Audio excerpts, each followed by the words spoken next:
Our car tester Ines Petri says Audi is used to pepping up its A3 compact. They're now presenting the third-generation S3, which was first introduced back in 1999. Ines says Audi's made some adjustments to make it even more dynamic. Like the weight, for instance.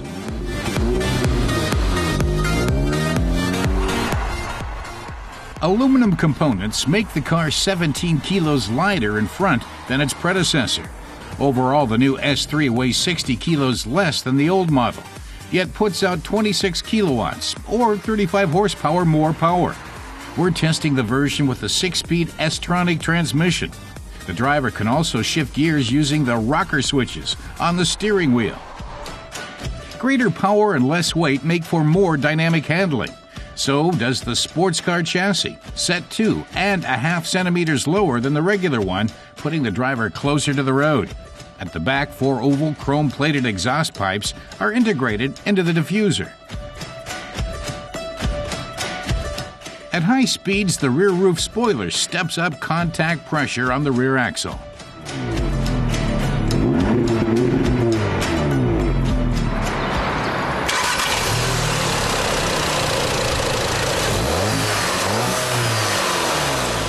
The S3 is powered by a newly developed turbocharged 2-liter TSFI engine featuring direct injection technology.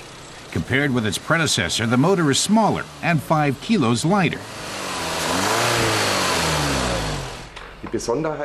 Audi's Jürgen Kornprob says the special thing about it is that the exhaust turbocharger was integrated into the exhaust manifold.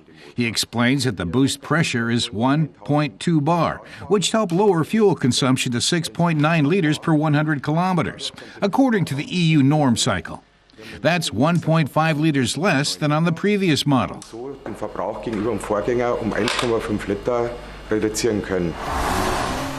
The engine puts out 221 kilowatts of power and develops a maximum of 380 newton meters of torque.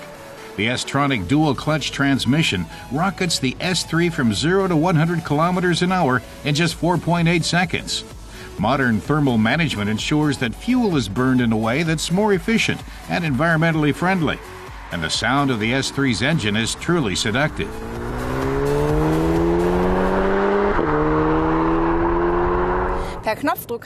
Ines notes that you can select different driving programs at the push of a button. She says for drivers, the dynamic mode is probably the most interesting one. It makes for quick acceleration, but a rather hard ride. So if you've got passengers on board, she recommends using comfort mode. Then they won't get quite so shaken up by the uncompromisingly sporty ride. The sport steering wheel is flattened at the bottom, making it easy to hold. And the aluminum trimmed gear shifter is a work of art. The navigation system is integrated into the dashboard and vanishes when it's not needed.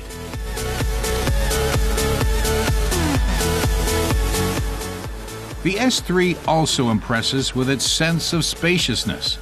For a 2-door model, it offers rear seat passengers a surprising amount of leg and headroom.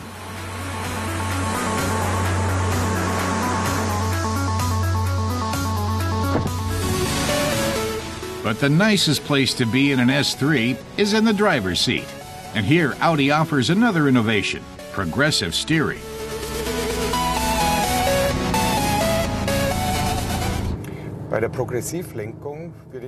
Jürgen Kornprobst explains how progressive steering varies the steering ratio. So, if the steering angle is large, the steering automatically becomes more direct.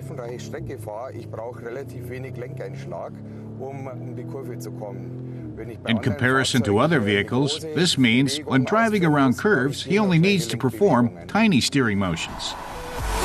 And that makes a real difference when it comes to the S3's sporty and lively handling.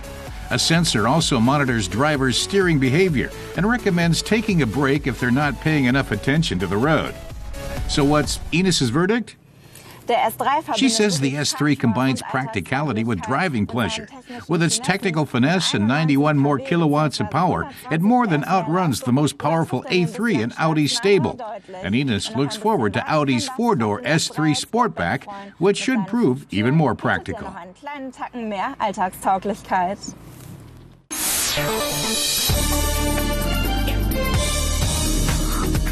While showing off its facelifted Panamera at the Shanghai Motor Show, Porsche unveiled its new engine range. The 4.8-liter 8-cylinder naturally aspirated engines of the Panamera S and 4S have been replaced by a smaller 3-liter twin-turbo V6 engine.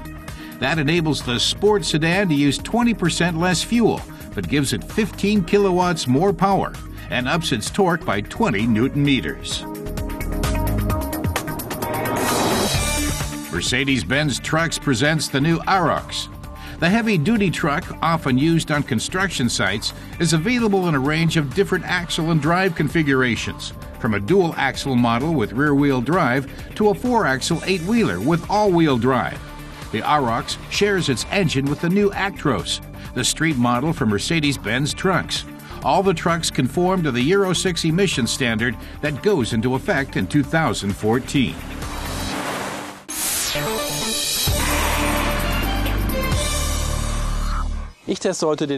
Car tester Sascha Knopp will be test driving what he calls the legitimate successor to the legendary 205 GTI, the Peugeot 208 GTI. He says the GTI delighted drivers 20 years ago. Now he'll see what the new one can do. With the new 208 GTI, Peugeot is hoping to build on its well-founded success. The basic model is the regular 208, a fun little car that's been on the market now for over a year. The changes start with the chassis. The 208 GTI's front axle make for more accurate steering, especially at high speeds. Sascha Knopp is familiar with the GTI's engine from the Peugeot RCZ, which was a product of a cooperation with BMW. The 208 GTI differs from the regular 208 in design as well, with compact dimensions and a promise of ample sportiness. As with its illustrious ancestor, the 208 GTI has a wider toe than the regular 208, by 1 centimeter in back and 2 in front. The rear spoiler and diffuser stress the GTI's sporting ambitions.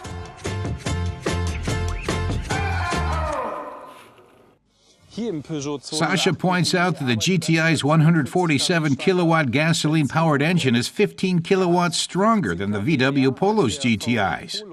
It'll go from 0 to 100 kilometers per hour in 6.8 seconds, topping out at 230.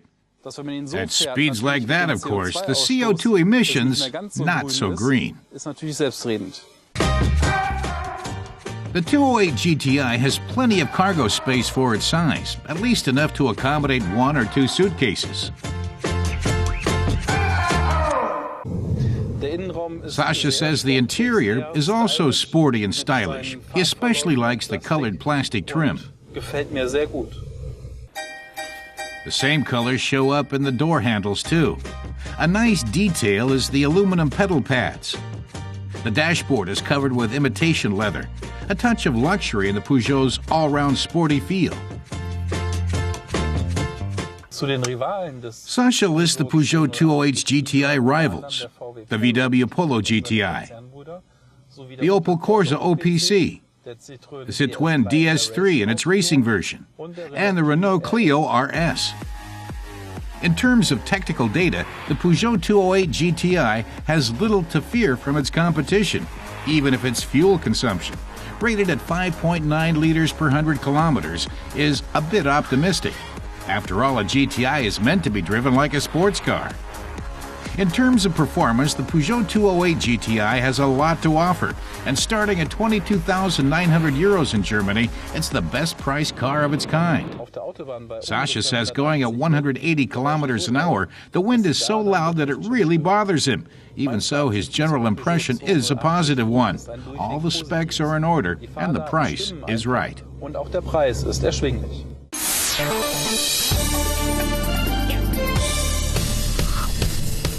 The Porsche 911. the iconic sports car. Introduced in 1963, the throaty roar of its air-cooled engine became the 911's trademark. Several years after the car was introduced, Porsche came out with the more powerful 911S.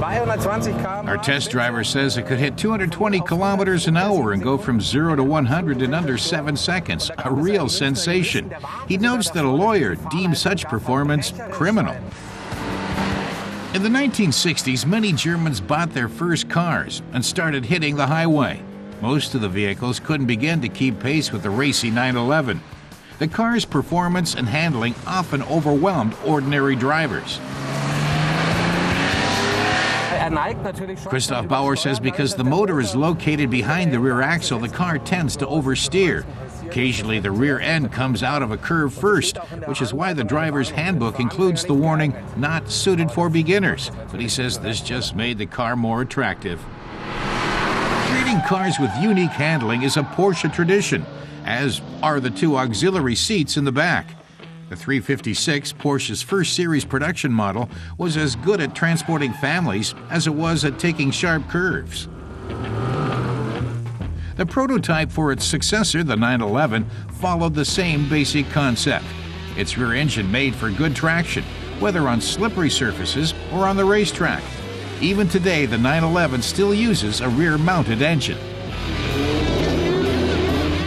The original car body from 1963 was designed by Ferdinand Alexander Porsche. He was just 28 at the time. The car's timeless lines and elegant silhouette still have the power to thrill. They provided the blueprint for the 911s that followed. The car's shallow but spacious trunk offers more space than most sports cars. With an engine speed of up to 7,200 RPM and a 5-speed gearbox which allowed for swift shifts from second to third, the 911 is a race car driver's dream. As is its 160 horsepower boxer engine with its 2 liters of cubic capacity. This Porsche 911S is from the Zeithaus Classic Car Museum in Wolfsburg.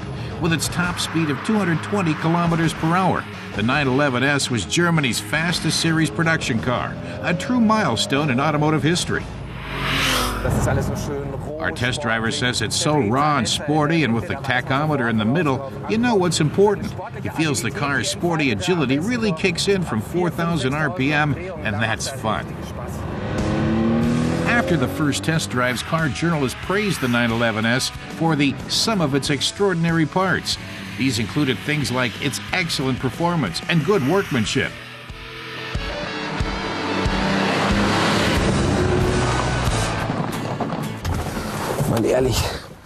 Isn't it wonderful? Christoph Bauer asks. He says the 911s being built today are just facelift versions of this original, which made its debut at the Frankfurt Motor Show in 1963. No other sports car has been so successful in motorsports and in sales figures, he claims. But he says it's little wonder, as it's a sports car that's suited for everyday use. While the handling takes a bit of getting used to, due to the engine's position behind the rear axle, he notes that this produces good traction on mountain roads like this and makes for extremely fun driving. But this fun had its price. In 1966, a 911S cost 24,500 German marks, as much as 5 VW Beetles. Still, it proved a lucrative investment, as models in good condition fetch more than 50,000 euros today.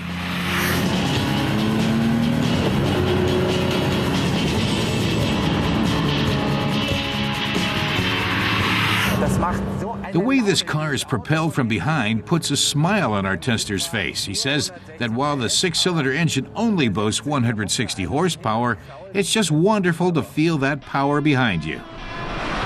The first 911S delivers Porsche's characteristic driving pleasure in its purest form, and for that, we're even willing to overlook the car's high fuel consumption of more than 15 liters of super per 100 kilometers.